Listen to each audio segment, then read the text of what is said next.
بھئی بغداد جا رہے تھے سارے پیسے کسی غریب کو دے دیے. یہ کیسے کیا بھائی؟ مدینے جا رہے تھے سارے پیسے کسی غریب کو دے دیا. نہیں مدینہ شریف بولے بعد میں جائیں گے. واہ بھائی واہ. مکہ شریف کا سفر ملتوی کر دیا, سارے پیسے یتیم بچیوں کو دے دیے. یہ کام آسان نہ تھا. یہ کام جس نے کیا تھا اس کا مطلب اس کی تربیت اچھی رہی ہوگی. صحیح ہے نا بھائی؟ اس کے ماں باپ اچھے رہے ہوں گے. اگر اعلیٰ حضرت کو پڑھتے ہو تو پتہ کرو پھر علامہ نقی علی خان کیسے رہے ہیں. حضور مفتی اعظم کو پڑھتے ہو پوچھو ان کے باپ امام اہل سنت کیسے رہے ہوں گے. تاج الشریعہ کے ذکر کے علم بلند کرتے ہو تو پتہ چلو کہ وہ کس عظیم الشان مفسر اعظم کے شہزادے ہیں. وارث پاک کو جانتے تو پتہ کرو قربان علی شاہ وارثی کیسے تھے. سرکار صابر پاک کو جانتے تو پتہ کرو شیخ عبد الکریم جیلانی کیسے بزرگ تھے. حضور غوث پاک کی بات کرتے تو پتہ کرو ان کے ابو شیخ موسیٰ جنگی دوست کیسے تھے. خواجہ پاک کی بات کرتے تو پتہ کرو کہ ان کے باپ سید غیاث الدین کیسے بزرگ تھے. آپ پہلے باپ دادا کو غور کرو. جب وہ پیاری ذاتیں صاف و شفاف ہوں گی تو نسلیں پھر اللہ کا ولی بن کے پیدا ہوں گی. وہ بھوکی ہوں گی ان کے دور میں کوئی بھوکا نہ ہوگا. وہ پیاسی ہوں گی ان کے دور میں کوئی پیاسا نہ ہوگا. آج ایک مشن لے کے چلنا ہے. انشاءاللہ حلال کھائیں گے حلال کھلائیں گے. وعدہ کرو انشاءاللہ. ان میرے بھائیوں کی جو 2-2 روپے کی چندے کی قربانیاں ہیں اللہ اسے ضائع ہونے سے بچا لے. آمین کہہ دو. اب یہ میں سوچتا رہا یار یہ بڑی بات ہے, میں تو کبھی نہ آ پاؤں بغداد چھوڑ کر کے 5,500 روپے کسی یتیم بچی کو دے کر کے. کوئی بھوکا مرے ہم سے کیا, ہم کو تو بغداد جانا ہی جانا ہے بھائی. یہ ہمارا نظریہ ہے. لیکن شیخ عبداللہ نے ایسا کیوں کیا تھا؟ جب میں نے ان کا بایو ڈاٹا چیک کیا تو پتہ کیا کہ ان کے آنے سے پہلے زمین پر ایک گھر میں 3 لوگ رہتے تھے. ایک لڑکی تھی اس کا نام تھا فاطمہ, اس کا باپ تھا اس کا نام تھا نوح, اس کے گھر میں ایک نوکر تھا اس کا نام تھا مبارک. نوکر کا نام تھا مبارک. کیا نام تھا؟ ماشاءاللہ اونچی بولیں. آپ کو بھی مبارک. نوکر کا نام تھا اور نوکر جس کا نوکری کرتا اس کا نام تھا نوح. نوح واو ہا نوح نام تھا. اس کی ایک لڑکی تھی اس کا نام تھا ماشاءاللہ کیا نام تھا بھائی جان؟ فاطمہ. بس. اور نوح کیا پوسٹ پہ تھے معلوم ہے؟ یہ چیف جسٹس تھے, جج کا باپ, قاضی القضات. سمجھ رہے ہیں چیف جسٹس. اب میں جج کے حوالے سے بات کروں گا آپ سمجھ لیں گے, باتیں ختم. اجازت دیجیے گا. اور آپ اگر بیٹھے رہے تو میں کئی دنوں تک بولتا رہوں بھائی. ہاں مجھے کوئی دقت نہیں ہے الحمدللہ. سننے والے اب جیسے لوگ ہوں تو پھر جہاں جہاں جاؤں آپ سب کو لے کے جاؤں, بس ٹکٹ سستا ہونا چاہیے. سمجھ رہے نا بھائی, سستا سفر ہونا چاہیے ورنہ ایک سیٹ پہ 2 کیسے بیٹھیں گے بھائی. اتنی پوری کائنات کہاں جا پائے گی. کہیں جائے نہ جائے دعا کرو یار ساتھ میں بغداد شریف جائیں انشاءاللہ. انشاءاللہ بولے انشاءاللہ. غوث پاک کی باتیں تو بہت دل کرتا ہے لیکن اگلے سال 1.5-2 گھنٹے تک ہم لوگ بیٹھے رہے. آج میرے دل نے کہا کہ غوث پاک کی تعلیم ہے حلال کھاؤ, غوث پاک کی تعلیم ہے سچ بولو. آج ہم اور آپ وعدہ کر کے نکلتے ہیں انشاءاللہ اسی پر عمل کرنا شروع کر دیں گے انشاءاللہ. بولے سردی کے دن ہیں مسجد میں پردے لگائے جائیں انشاءاللہ. بولے بھائی جان مسجد میں پردے لگائے جائیں. نمازیوں کو دقت ہوتی ہوگی, ٹھیک ہے. میں نے تو وضو کیا تھا رستم بھائی گھر سے, ارشد بھائی کے یہاں سے, لیکن گزارش ہے نمازیوں کے لیے, ضعیف نمازیوں کے لیے گرم پانی کا انتظام کیا جائے. اور میں گزارش کروں گا کہ آپ اپنی کمیٹی سے بولیں سارے لوگ سے مسجد میں نمازیوں کے لیے ابھی چٹائی میں ٹھنڈک پن پیدا ہوتا ہے, نمازیوں کے لیے تھوڑی سی آرام دہ مصلی کا انتظام کریں انشاءاللہ. اپنے بزرگوں سے گزارش کروں گا مکتب کو مضبوط کریں اور اپنے بچے بچیوں کو قرآن کی تعلیم, انہیں بتائیں کہ حلال کیا ہے حرام کیا ہے, انہیں بتائیں کہ عشق رسول کیا ہے, انہیں بتائیں کہ امام حسین کی عظمت کیا ہے, انہیں بتائیں کہ یزید ظالم کون تھا, انہیں بتائیں کہ ابو لہب اور ابو جہل کون تھے, انہیں بتائیں کہ امام اہل سنت زمین پر کس لیے آئے تھے. وعدہ کرو انشاءاللہ. بس ایک بات سن لیں, اجازت دیں انشاءاللہ. اب میں نے بایو ڈاٹا چیک کیا تو پتا چلا کہ نوکر کا نام تھا مبارک, کیا, اور مالک کا نام تھا نوح, جج جو نوح نام تھا, نوح ماشاءاللہ. اور اس کے گھر میں ان کی ایک بیٹی تھی اس کا نام, بولے بھائی جان ماشاءاللہ سلامت رکھ, کیا نام تھا. ایک دن جج صاحب جو ہے نا 2 دن کے لیے کہیں چلے گئے تھے. جب چلے گئے جو 2 دن کے بعد آیا تو بیٹی نے کیا کہا, ابو 2 دن سے آپ نہیں تھے کہاں گئے تھے. تو معلوم کیا کہا جج صاحب نے, تیرے لیے رشتہ ڈھونڈنے گیا تھا, تیرے لیے رشتہ ڈھونڈنے گیا تھا. تو لڑکی نے کہا کہاں گئے تھے. بولے قریب کے بڑے بڑے شہروں میں جو بلڈنگ ہوتی نا ان بلڈنگوں میں جو لوگ رہتے ہیں پیسے والے لوگ, ان سے میں نے سوچا کہ رابطہ قائم کروں, اسٹیٹس کے حساب سے شادی ہونی چاہیے نا. تو میری بیٹی فاطمہ ایک جج کی بیٹی ہے, چیف جسٹس کی بیٹی ہے, تو اسی لیبل کا داماد بھی ہونا چاہیے. جس کا دل کانپنے لگے نا وہ بولے گا سبحان اللہ. لڑکی نے کیا کہا تھا؟ میری بہنوں، نہ یہ تمہاری زبان سے کبھی نکلے گا، نہ میری اپنی سگی بہن، نہ میری اپنی سگی بیٹی کی زبان سے کبھی نکلے گا. وہ سب ایک ہی قبیلے کا معاملہ. معلوم ہے لڑکی نے کیا کہا تھا؟ ابو آپ میرے لیے رشتہ ڈھونڈنے کے لیے کسی امیر آدمی کے ہاں مت جایا کریں. مبارک بھائی، کسی امیر آدمی کے ہاں آپ میرے لیے رشتہ ڈھونڈنے مت جایا کریں. تو جج نے کہا کیوں؟ جو سمجھے گا وہی بولے گا. لڑکی نے کہا تھا میرے لیے رشتہ ڈھونڈنا ہے، دیکھنا ہے تو مسجد میں جایا کریں. لڑکی سے اس کے باپ نے کہا کہ مسجد میں کون ملے گا؟ تو لڑکی نے کیا کہا؟ جو لڑکا خدا کا حق ادا نہیں کرتا میرا حق کہاں سے پورا کرے گا؟ ہاتھ اٹھا کے بولے، اٹھائیں. میری بات سمجھے کہ نہیں سمجھے؟ آپ کے پیروں کو چوم لوں، آپ کی جوتیاں میرے سر کا تاج. پھر سے بولو، بات سمجھ میں آئی کہ نہیں آئی؟ اندھی تو نہیں مارا میں نے، آپ نے تو نہیں مارا. جو لڑکا خدا کا حق ادا نہیں کرتا وہ میرا حق کہاں سے پورا کرے؟ معراج فیض آبادی نے کہا تھا نہ کرتی خودکشی مجبور ہو کر وہ جوانی میں، بڑے گھر میں اگر بیٹی کا تم رشتہ نہیں کرتے. اللہ اکبر. تو مبارک وہیں پر فاطمہ نے کہا خبردار میرے ابو میری شادی کے لیے پریشان نہ ہوا کریں. بولے پھر شادی ضروری ہے، تیری ماں نہیں ہے، تیری شادی ضروری ہے، مجھے تو کرنا ہے. لڑکی نے کیا کہا؟ دور مت جائیے، گھر ہی میں رشتہ کر دیجئے، گھر ہی میں رشتہ کر دیجئے. تو جج صاحب نے کہا کہ گھر میں کون ہے؟ کوئی اپنے خاندان میں تو ہے بھی نہیں. لڑکی نے کہا خاندان میں نہیں، گھر میں اپنے گھر میں. بولے اپنے گھر میں کون ہے؟ ایک لے دے کے وہ نوکر ہے جس کو ہم مبارک کہتے ہیں، وہ تو نوکر ہے اور تو کوئی ہے نہیں. تو فاطمہ نے کہا نوکر میں کیا خرابی ہے؟ تو باپ نے کہا پاگل ہو گئی ہے کیا بولتی؟ نوکر میں کیا خرابی؟ مبارک میں. ارے وہ 2 کوڑی کا آدمی گھر کی نالیاں صاف کرتا ہے، میرے چپل جوتے صاف کرتا ہے، جانوروں کی گندگی سر پہ پھینکتا ہے، وہ 2 کوڑی کے غلام ہے، تم اس کے ساتھ شادی کی بات کرتی ہو؟ دل کہے تو بولنا سبحان اللہ. لڑکی نے کیا کہا؟ میرے باپ یہ تو دیکھ لیا، یہ نہیں دیکھا راتوں کو ہم اور تم جب سو جاتے ہیں تو اسی کے کمرے سے نبی کی نعت کی، قرآن کی تلاوت کی آوازیں آتی رہتی ہیں. یہ نہیں دیکھا کہ اس کے کمرے سے حضور پر درود کی خوشبو وہ ظاہر ہوتی ہیں، باہر آتی ہیں؟ اتنا سننا تھا تو کہا چاہتی کیا ہو؟ کہا میرا رشتہ اسی سے ہوگا. کہا نہیں ہو سکتا، میں چیف جسٹس اور تو میری بیٹی، وہ غلام نوکر. بولے اسے آزاد کر دو، وہ بھی آزاد میں بھی آزاد، رشتہ اس سے میرا ہوگا. بہت دباؤ ڈالا، وہ لڑکی اکلوتی تھی، اس نے زبردستی پریشر ڈالا اپنے باپ پر. باپ ٹوٹ گیا. جب باپ ٹوٹ گیا تو اس نے بلایا مبارک. بولے مبارک ادھر آ. جی مالک کیا بات ہے؟ اس نے سمجھا کہ شاید یہ میری لڑکی اور مبارک کے درمیان کوئی محبت کا معاملہ ہو. اس نے مبارک سن، جا تجھے میں نے آزاد کر دیا، اپنی آزادی کے دن اب تو گزار بچی ہوئی عمر کے. مبارک نے رو کے کہا مجھے یہاں سے بھگائے مت، میں بڑھاپے تک یہ دہلیز تھامنا چاہتا ہوں، الگ نہیں ہونا چاہتا. تو معلوم ہے کیا کہا؟ جج نے کہا تجھے اس لیے نہیں آزاد کر رہا ہوں، تو چلا جا، اس لیے آزاد کر رہا ہوں کہ میری بیٹی کے ساتھ تو شادی کر لے. مبارک نے اپنی ٹوپی اتاری اور جج کے پاؤں پہ رکھ دی. کہا جج صاحب ایسا نہیں ہو سکتا، یہ لڑکی جو آپ کی بیٹی؟ کہا ہاں. کہا یہ میری مالکن ہے، میں نے اسے روز مالکن کہا، اس کو بیوی نہیں کہہ سکتا. جس کی چپلوں کو میں نے اپنے کرتے کے دامن سے صاف کیا ہو میں اسے بیوی نہیں کہہ سکتا. میں 2 کوڑی کا آدمی، ایک چھپروں میں رہنے والا، یہ محلوں کی رانی، میں کیسے رما یہ زمین و آسمان کا تفاوت، یہ فرق؟ نہ جج صاحب مجھے معاف کرے، یہ میری مالکن ہے، میں اس کا نوکر ہوں، خادم ہوں، ایسے رشتے کیسے ہوتے ہیں؟ بڑا دباؤ پڑا. تو جج نے کہا سن میری بیٹی تیرے ہی ساتھ رشتہ کرنا چاہتی ہے. وہ ہاتھ جوڑتا رہا، تڑپتا رہا، لیکن لڑکی نہ مانی. آخر میں لڑکی کا رشتہ جس کا نام تھا، یاد ہے ماشاءاللہ کیا نام تھا اس کا؟ رشتہ نوکر مبارک سے ہو گیا. اور جب رشتہ ہو گیا تو جج صاحب نے اپنی بیٹی کا ہاتھ دیا. بولے مبارک پکڑ میری بیٹی کا ہاتھ اور اسے لے جا اپنے ساتھ، اپنی جھوپڑی میں اپنی زندگی گزار. میری بیٹی کی خواہش کے مطابق یہ رشتہ ہوا ہے. جیسے مبارک اسے لے کر کے اپنے جھوپڑی میں آئے، عشاء کا وقت تھا، فرمایا بیٹھ جاؤ.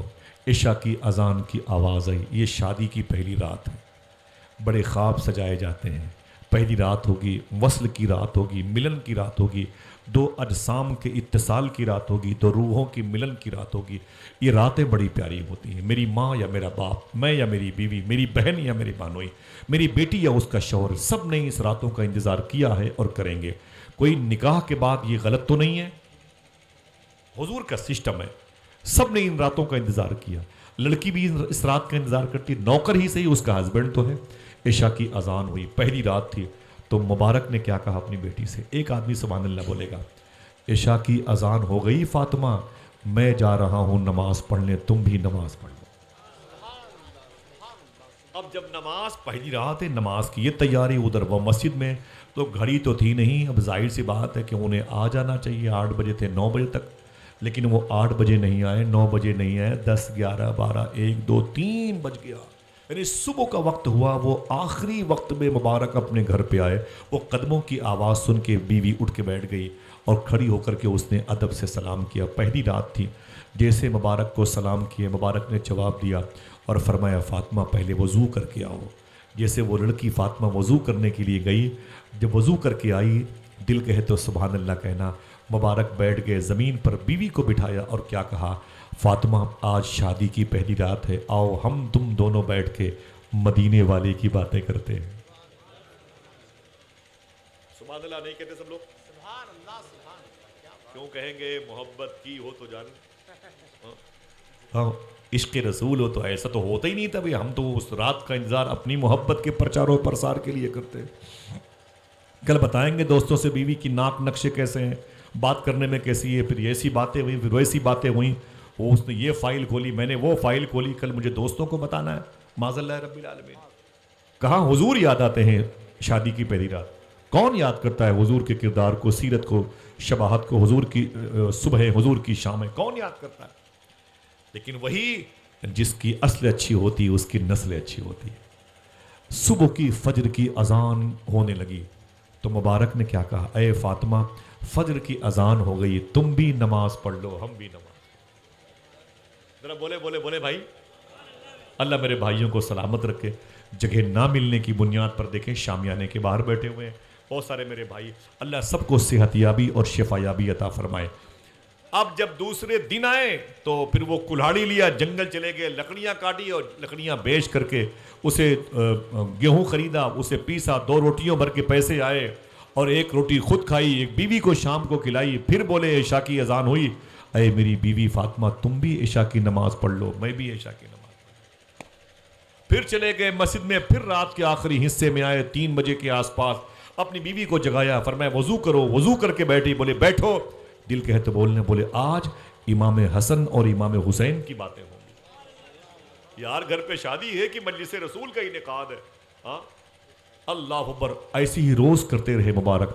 آج مخدومہ کائنات کی باتیں ہوں گی، آج غازیان احد کی باتیں ہوں گی، آج شہدائے بدر کا تذکرہ ہوگا، آج مہاجرین کے تذکرے ہوں گے، آج انصاروں کی عشق کی داستان کی فائل کھولی جائے گی. وہ روز یہی کرتے رہے. 2 دن ہو گئے، 8 دن ہو گئے، 10 دن ہو گئے. مبارک اپنی بیوی فاطمہ کے پاس بیٹھ کے محبت کی باتیں نہیں کی. ہر بیٹھنے والا جو بزرگ میرے سامنے، میرے بھائی چھوٹے بڑے سب، یہ جو بچے ان کو چھوڑ کر کے قریب 70% لوگ صاحب اولاد ہیں. اللہ کا شکر ہے. بولو بھائی. وہ اشارے میرے سمجھے. اب جب 10 دن کانٹینیو ہو گئے تو لڑکی سمجھ گئی کہ مبارک شوہر کے لائق نہیں ہے. میرے پاس بیٹھ کر کے یہ مدینے کی باتیں کرتا ہے. ٹھیک ہے مدینے کی باتیں تو اچھی ہے، لیکن کبھی مجھ سے تو میری باتیں کرے. میں نے گھر کو چھوڑا اس کے لیے، مجھے باپ کی ضرورت تھی، اس کے چہرے میں وہ چہرے تلاشنے ہیں. مجھے گھر کے در و دیوار سے محبت تھی، مجھے اس گھر سے اب پیار آئے گا. یہ میرے پاس بیٹھ کے محبت کی باتیں نہیں کرتا، میرے جذبات سے نہیں کھیلتا. عجیب و غریب انسان ہے. اس نے خط لکھا اپنے باپ کو، بولے اے میرے باپ مجھے اس دلدل سے نکال لیجئے ورنہ میں خودکشی کروں گی، سوسائڈ کروں گی. مبارک تو ایک عجیب و غریب انسان نکلا. وہ تو بالکل الٹا نکلا. یہ تو کسی لائق نہیں ہے، میرے پاس بیٹھتا نہیں ہے، محبت کی باتیں نہیں کرتا. رات کے آخری حصے میں تھوڑی دیر کے لیے آتا ہے، کہتا آؤ مکے کی باتیں کریں، مینا کی باتیں کریں، آج مدینے کی باتیں کریں، مدینے کی ہواؤں کی باتیں کریں، فضاؤں کی باتیں کریں. جلدی آئیں، مجھے اس بھنور سے نکالیں، طلاق دیں، مجھے اپنے گھر لے چلیں. جج صاحب آئے تو عہدہ لے کے آئے. او بڑے تمطراق سے آئے، بولے بیٹھو مبارک مبارک کو بلایا، جو داماد ہو گیا تھا، پہلے نوکر تھا، بیٹھ گیا. جی سسر صاحب کیا بات ہے؟ بولے بیٹھ. اپنی لڑکی کو بٹھایا، بولے تو بیٹھ. وہ بیٹھ گئے. بولے مبارک تیری اوقات تھی تو میری بیٹی کو شادی بیوی بناتا؟ تیری حیثیت تھی میرے گھر کی نالیاں صاف کرتا تھا، واش روم میں جھاڑو لگاتا تھا، پھر میری بیٹی کو تو نے بیوی بنایا؟ تیری حیثیت تھی 2 کوڑی کے آدمی، ایک جج کی بیٹی تیرے نکاح میں ہے. مجھے اتنا بتا کہ 10 دن ہو گئے میری بیٹی کے پاس تو بیٹھ کے اس سے محبت کی باتیں کیوں نہیں کرتا؟ مجھے اتنا بتا دے، 10 دن ہو گئے تو میری بیٹی سے محبت کی باتیں کیوں نہیں کرتا؟ اس کے جذبات سے کیوں نہیں کھیلتا؟ اس سے پیار کیوں نہیں کرتا؟ مجھے بھی محبت ہے مدینے والے سے، لیکن کیا مطلب؟ یہ تو حضور کا سسٹم ہے، آئین ہے، آرٹیکل ہے، پیار کرنا بیوی بچوں کو. تو میری بیٹی سے محبت کی باتیں کیوں نہیں کرتا؟ صاحبوں کہیں ذہن کو بھیجنا نہیں. مبارک نے کہا جج صاحب میری بولنے کی باری ہے. بولے بول ورنہ میری بیٹی کو طلاق دے، معقول وجہ بتا یا طلاق دے. مبارک نے کہا جج صاحب آپ کا بزنس کیا ہے؟ بولے میں چیف جسٹس ہوں، قلم سے فیصلے کرتا ہوں. مبارک نے کہا میں کتنے دنوں تک آپ کے یہاں تھا؟ بولے 15 سال تک. بولے جج صاحب صحیح بتانا، 15 سال میں راتوں کو اپنے کمرے میں چپ کے بلا کر کے مجھ سے حرام کی نوٹوں کی گڈیاں آپ گنواتے تھے کہ نہیں گنواتے تھے؟ امیروں سے پیسے لے کے غریبوں کو جیل میں ٹھوسا کہ نہیں ٹھوسا؟ قاتلوں سے پیسے لے کے مقتول کے بھائی کو جبرن جیل میں ڈالا کہ نہیں ڈالا؟ زمین کو ہڑپنے کے لیے قلم سے تو نے غلط استعمال کیا کہ نہیں کیا؟ رشوت اور دلالی کے پیسے کھائے کہ نہیں کھائے؟ تو جج کہتا ہے یار مبارک یہ فائل یہاں کیوں پلٹ رہے ہو؟ معلوم ہے کیا کہتا ہے؟ یہ فائل کیوں پلٹ رہے ہو؟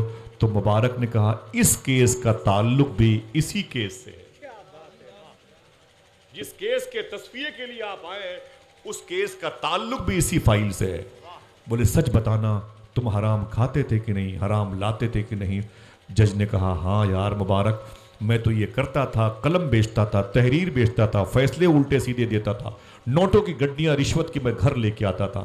صاحبوں ابھی بیٹھے ہیں، بہت ادب سے سنیں، بہت بہت شکریہ آپ کا. معلوم ہے کیا کہا؟ بولے رشوت کے اور حرام کے پیسے میں لے کے آتا تھا. تو جج صاحب نے کیا کہا؟ جج صاحب نے میں لاتا تھا لیکن کیا کہنا چاہتا ہے؟ مبارک نے کہا وہ حرام کے فروٹس، وہ حرام کے اناج، وہ حرام کی روٹیاں تیری بیٹی نے کھائی؟ کہا بالکل کھائی ہیں. کہا شادی کتنے دن پہلے ہوئی تھی تیری بیٹی کی؟ بولے 10 دن سے تیرے نکاح میں ہیں. تو مبارک نے کہا جج صاحب اپنی بیٹی سے کہہ دو ابھی 30 دن تک اور میں آپ کی بیٹی کے پاس بیٹھوں گا نہیں محبت کی بات کرنے کے لیے، جب تک 40 دن پورے نہ ہو جائیں. کہا کیوں؟ تو مبارک نے کہا مدینے والے آقا نے ارشاد فرمایا ہے جس انسان کے بدن میں حرام لقمے، حرام خون دوڑتے رہتے ہیں 40 دن تک اس حرام خون کا اثر ان کے بدن میں باقی رہتا ہے. میں نہیں چاہتا کہ میری اولادیں حرام خور پیدا ہو. کچھ سمجھا؟ اشارے کی بات کی. میں اور نہیں بیٹھوں گا اپنی اس بیوی کے پاس، تیری بیٹی کے پاس. میں نہیں چاہتا کہ میری اولادیں حرام خور پیدا ہوں. ابھی میں 30 دن تک اور احتیاط کروں گا. 10 دن پورے ہو چکے ہیں تاکہ 40 دن ہو جائیں. اتنا سننا تھا کہ جج نے کہا مبارک بہت دور کی بات تم نے کی ہے لیکن میرے ایک سوال کا جواب تو تیرا باپ بھی نہیں دے پائے گا. مبارک نے کہا بولو کیا سوال ہے؟ بولے یہ میری لڑکی حرام کھاتی تھی؟ بولے بالکل آپ نے بتایا. بولے حرام خون بنا؟ بولے آپ نے بتایا. فروٹس، میوہ جات، اناج، روٹیاں بولے سب حرام کی آپ کی بیٹی نے کھائی ہیں. اس کے بدن میں، اس کے شریانوں میں، نسوں میں لہو حرام کا دوڑ رہا ہے. جج نے کہا جب واقعی میری بیٹی نے اتنا حرام کھایا ہے تو میری بیٹی کا کیریکٹر خراب کیوں نہیں ہوا؟ سننا میری بہنوں، میری بیٹی کا کردار خراب کیوں نہیں ہوا؟ میری بیٹی آوارہ کیوں نہیں ہوئی؟ میری بیٹی بد چلن کیوں نہیں ہوئی؟ میری بیٹی کا کردار خراب کیوں نہیں ہوا؟ اب دیکھنا ہے کتنے لوگ ہیں جو اپنے ہاتھوں کو اٹھا کے سبحان اللہ کہتے ہیں. تو مبارک نے کیا کہا؟ کیا بولے؟ بولے حرام میری بیٹی نے کھایا ہے تو یہ آوارہ کیوں نہیں ہوئی؟ تو مبارک نے کھڑے ہو کے کہا تھا، کوئی خاموش نہ رہے، جج صاحب یہ نام فاطمہ کی برکت ہے. یہ نام فاطمہ کی برکت ہے. تم نے اپنی بیٹی کا نام فاطمہ طیبہ کے نام پہ رکھا تھا. سن، اگر تیری بیٹی کے نام فاطمہ کے علاوہ کچھ اور ہوتا تو اس حرام خون کی وجہ سے یہ اتنے گل کی پتیاں ہوا میں اڑاتی عیش و عشرت کی کہ تیری ناک یہاں سے نہیں یہاں سے کٹ جاتی، تیری عزتوں کا بھرم باقی نہ رہتا. اگر بھرم باقی ہے تو یہ نام فاطمہ کی برکت سے. اتنا سننا تھا، جج صاحب کھڑے ہو گئے، بولے اے میری بیٹی سن، لڑکیوں کو جنتیں مرنے کے بعد ملا کرتی ہیں، تجھے اس دنیا ہی میں جنت مل گئی ہے. اے میری بیٹی سن، تجھے میں اس سے اچھا شوہر نہیں دے سکتا، مجھے معاف کرنا، اس سے اچھا شوہر میں تجھے نہیں دے سکتا. جا، یہ گھر نہیں یہ جنت ہے. زمین کی نہ جانے کتنی مرتبہ تفتیش کرے گی، چھان بین کرے گی، ایسی اولادیں زمین کے جزیرے پر جلدی نہیں ملیں گی جو اپنے دلوں میں اللہ کا ڈر اس قدر رکھتی ہیں. اے میری بیٹی تجھے اس سے اچھا شوہر نہیں ملے گا. جج اپنے گھر واپس آیا. 30 دن اور گزر گئے، 1.5 مہینے پورے ہو گئے. اس کے بعد پھر یہ دونوں روحیں اکٹھا ہوئیں، دونوں جسم اکٹھا ہوئے، اتصال کا شرف پایا. ایک ذات کی محبت دوسرے ذات میں مدغم ہوئی. اور اس کے بعد کیا ہوا؟ دل کہے تو سبحان اللہ کہنا. پھر اسی گھر میں 9 مہینے کے بعد ایک بچہ پیدا ہوا. اسی گھر میں 9 مہینے کے بعد ایک بچہ پیدا ہوا. یہی بچہ تھا جو بڑا ہوا تو حج کرنے جا رہا تھا. اس کے ایک عمل کی وجہ سے اللہ نے 6 لاکھ حاجیوں کا حج قبول کر لیا. یہ کوئی اور نہیں، دنیا اسی کو حضرت عبداللہ ابن مبارک کے نام سے جانتی ہے. اللہ ہاتھ اٹھائیں. بات سمجھ میں آئی کہ نہیں آئی؟ اپنے وقت کا عظیم محدث و مفسر شیخ عبداللہ ابن مبارک، ذرا سوچو کہ اگر یہ نسلیں اپنے اعتقاد کی زلفوں کو سنوارتی ہیں تو ان میں تربیت کا، انسٹیٹیوٹ کا، کسی مادر علمی کا اثر ہوتا ہے. اللہ اکبر. اللہ وعدہ کرو انشاءاللہ کچھ نہیں کرنا ہے. اپنے بچوں کو ہم کیا بھیجیں گے مدرسے، یہ تو خاص ان مبارک لوگوں کے حصے میں آ جائے. اپنے بچوں کو ہم حلال کھلائیں گے، وعدہ کرو انشاءاللہ. دل سے بولو، دل سے بولو، سچ بولتے رہیں گے اور حلال کھاتے رہیں گے انشاءاللہ. حضور غوث اعظم سیدنا شیخ رضی اللہ تعالیٰ عنہ کی ذکر کی محفل ہے، اور جو یہاں ملے اسے رکھ لو. ایک تعلیم ملی اسے رکھ لو انشاءاللہ. یہاں کی مٹی بھی لائق احترام ہے، یہاں کی ہوائیں بھی لائق احترام ہے، اور یہاں جو جلسے کا اہتمام کرتے ہیں جشن غوث اعظم کا، وہ بھی لائق احترام ہے. جو ملے اسے رکھ لو انشاءاللہ. یہاں بھی کامیاب رہو گے اور وہاں بھی کامیاب رہو گے. اس زمین کا احترام کرو جہاں شیخ کے ذکر کی نیتیں کی گئی ہیں. پھر سے بولے چلیں گے بغداد شریف، غوث پاک کی بارگاہ میں چلیں گے نا انشاءاللہ. حضور غوث اعظم نے ہمیشہ سچ بولا. کسی نے پوچھا تھا غوث پاک کی سب سے بڑی کرامت کیا ہے، تو صوفی سلطان میں نے فرمایا تھا غوث پاک کی سب سے بڑی کرامت یہ تھی کہ کبھی جھوٹ نہیں بولے، کبھی حرام. اگر آپ قادری ہیں اور دعا کرتے ہیں قادری کر، قادری رکھ اور قادریوں میں اٹھا، تو دعا کرو کہ اللہ ہم سب کو حلال کھانے کی توفیق عطا فرمائے نا بھائی. اور کچھ نہیں کرنا. بہت ہی تھوڑی سی گفتگو رہی، بہت ہی معمولی سی گفتگو رہی. زیادہ اب اپنی گفتگو کو ہم کھینچیں گے تو دقت پیدا ہو جائے گی. حالانکہ میرا دل بہت سکون پایا. وعدہ کرو انشاءاللہ اس پر عمل کریں گے. اگر ایسا نہیں ہوتا تو پھر نسلیں معذور پیدا ہوتی ہیں، نسلیں گمراہ پیدا ہوتی ہیں. لوگ کہتے ہیں کہ وہابیت، سلفیت، رافضیت، ناصبیت کیوں پھیلتی ہے؟ صوفی صاحب نے خدا کی قسم میرے سامنے بیٹھ کے فرمایا تھا، جن کے دسترخوان پر حرام لقمے آتے رہیں گے ان کی نسلوں کے عقیدے خراب ہو جائیں. اللہ اکبر، اللہ اکبر. وعدہ کرو انشاءاللہ. ایک آدمی پھر سے لگائے نعرہ. کھڑے ہو کے بھائی، کھڑے ہو کے لگائے. ماشاءاللہ. ذرا پورا مجمع دونوں ہاتھوں کو اٹھا کے جواب دے. یا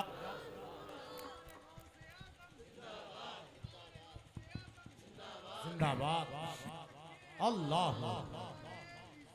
ماشاءاللہ. بہت بہت موت مبارک ہو. ہمارے اندر بیماریاں ہیں کہ نمک پارے کی دکان پر گئے تو 10 پیس کھا لیا، جامن کے پاس گئے اٹھا کے کھا لیا، موم بلی دیکھا تو اسے پھوڑ کھا لیا. بھائی کیا ہوا؟ کتنے کی ہے؟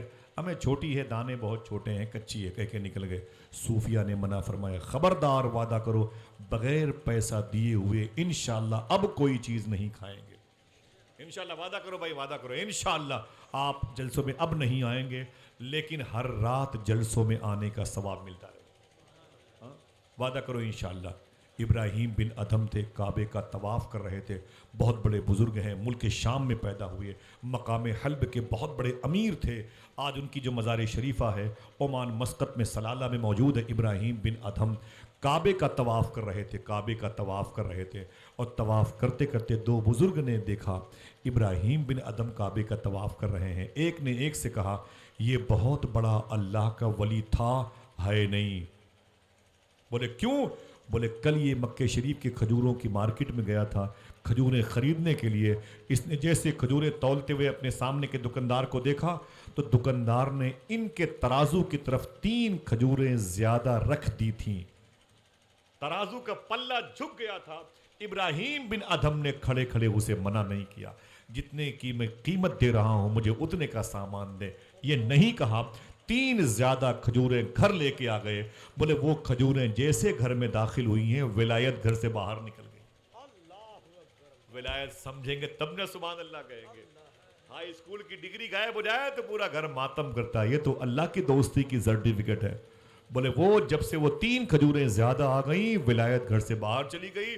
ابراہیم بن ادھم رونے لگے، سیدھے اپنے گھر گئے، اٹھائی کھجوریں اور کھجور فروش کے حوالے کی پھینکی، اس کی دکان پر سیدھے آئے اور پھر کعبے کا طواف کرنے لگے۔ پھر وہ دونوں بزرگ آپس میں کہنے لگے یار لگ رہا ہے ابراہیم بن ادھم نے کھجوریں واپس کر دی ہے، اللہ نے ولایت کی سرٹیفکیٹ واپس کر دی۔ ہماری نسلیں گنوں کے کھیت میں چلی جائیں تو نقصان کرتی ہیں۔ 25,000 کی قربانی کے بکرے لائیں گے 10 دن پہلے سے، روز سیلفی لے کے اس کی تصویریں بھیجیں گے، لیکن دوسروں کے پیڑ پودوں سے پتیاں توڑ توڑ کر کے 10 دن تک اسے کھلائیں گے اور بعد میں کہیں گے یہ غوث پاک کے نام سے اسے ذبح کرنا ہے۔ ارے پہلے اسے حلال کھلایا ہوتا تو روز قربانی کا ثواب ملتا۔ وعدہ کرو بھائیو، وعدہ کرو انشاءاللہ۔ پھر سے بولے اپنے ہاتھوں کو اٹھا کے لبیک یا غوث اعظم، لبیک یا غوث اعظم۔ بہت بہت شکریہ، معافی چاہتا ہوں، پھر کسی موقع پر کبھی آؤں گا تو بہت ساری باتیں، ابھی تو میں نے غوث پاک کی کوئی بات نہیں کی، اور اللہ کا شکر ہے جو باتیں میں نے کبھی بھی کی ہیں غوث پاک کے حوالے سے ہر نقطے زبر زیر کا میں ذمہ دار ہوں۔ یہ ریکارڈنگ ہو رہی ہے، ہر نقطے زبر زیر کا میں ذمہ دار ہوں، جو باتیں بھی میں نے کہی ہیں اللہ کے حضور کہوں گا انشاءاللہ۔ سمجھے؟ لوگ کہتے ہیں یہ باتیں یہ کہاں سے آ گئیں؟ میں نے ایک بیان کیا تھا کہ تفریح الخاطر کے حوالے سے، جس کی اسناد کے تو میرے امام اہل سنت بھی قائل ہے کہ حضور غوث پاک کا نام جو بے وضو لیتا تھا وہ مر جاتا تھا، تو لوگ بڑے واویلا کیے، تو مر جانے سے مراد کیا ہے بتا دوں؟ مر جانے سے مراد دل کا مردہ ہو جانا ہے، جس کا دل مر جاتا ہے وہ بے وضو غوث پاک کا نام لینے لگتا ہے۔ اور میں بتا دوں آج آپ کو نسخہ، خدا کی قسم اگر امیر بننا چاہتے ہیں تو باوضو غوث پاک کا نام لیتے رہیے انشاءاللہ۔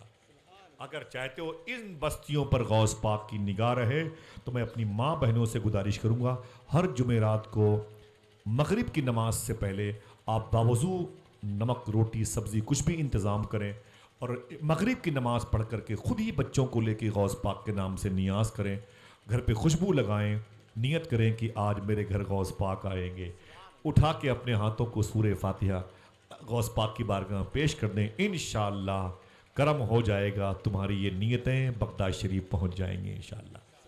اور وعدہ کرو چلو گے بغداد شریف؟ انشاءاللہ بولو بھائی، بولو چلو گے نا انشاءاللہ؟ انشاءاللہ۔ کیا مطلب کہ آصف بھائی آ رہے ہیں خرچہ بڑھانے کے لیے؟ ارے وہ بلائیں گے تو انتظام بھی کریں گے انشاءاللہ۔ بات ہے، سبحان اللہ۔ دل سے بولو انشاءاللہ۔ کبھی آؤں گا تو بہت ساری باتیں کروں گا، ہاتھوں کو اٹھا کے پھر سے بولیں لبیک یا غوث اعظم، لبیک یا غوث اعظم، سب کی آواز لبیک یا غوث اعظم، لبیک لبیک یا غوث اعظم۔ لبیک یا غوث اعظم۔ مبارک بزرگوں کی زمینیں ہیں، اللہ سب کے دلوں میں غوث پاک کی محبت دے، ہمارے دسترخوان کو پاک کرے، ہماری فکروں کو مسلمان کرے، ہماری سماعتوں کو مسلمان کرے، ہمارے وجود کو مسلمان کرے، ہمارا لباس تو مسلمان ہے، اللہ ہمارے دل کو مسلمان کرے۔ اللہ کہتا ہے اہدنا الصراط المستقیم، دعا کرو اے اللہ ہمیں سیدھے راستے پر چلا۔ سیدھے راستے کو ہی حلال خوری کہتے ہیں، سیدھے راستے کو ہی صدق مقال کہتے ہیں۔ دعا کرو ان بنیادی باتوں پر اللہ ہم سب کو عمل کی توفیق عطا فرمائے۔